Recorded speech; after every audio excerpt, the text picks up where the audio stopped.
It's Thursday morning.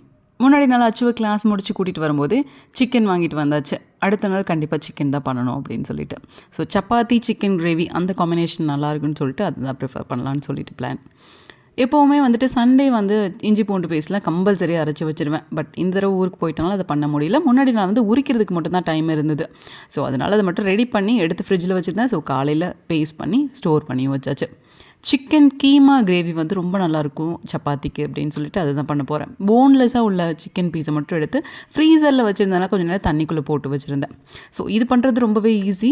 போன்லெஸ்ஸாக இருக்க chicken எடுத்து 2 pulse போட்டாலே போதும், பேஸ்ட் மாதிரி ஆயிரும். சிக்கன் ரொம்பவே சூப்பராக இருக்கும் இந்த கிரேவி. அதுவும் மட்டும் இல்லாமல் 5 மினிட்ஸ்லேயே பண்ணிடலாம்.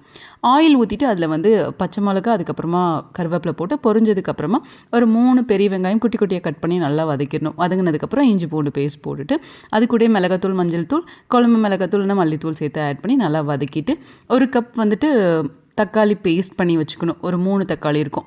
ஸோ அதை நல்லா மிக்ஸ் பண்ணி விட்டுட்டு எண்ணெய் பிரிஞ்சதுக்கப்புறம் இந்த சிக்கனையும் ஆட் பண்ணி நல்லா மிக்ஸ் பண்ணி விட்டுட்டு தேவையான அளவு தண்ணி ஊற்றிக்கலாம். நான் வந்து திக்காக தான் வைப்பேன். ஸோ அதனால் கொஞ்சம் லைட்டாக தான் தண்ணி ஊற்றிருக்கேன்.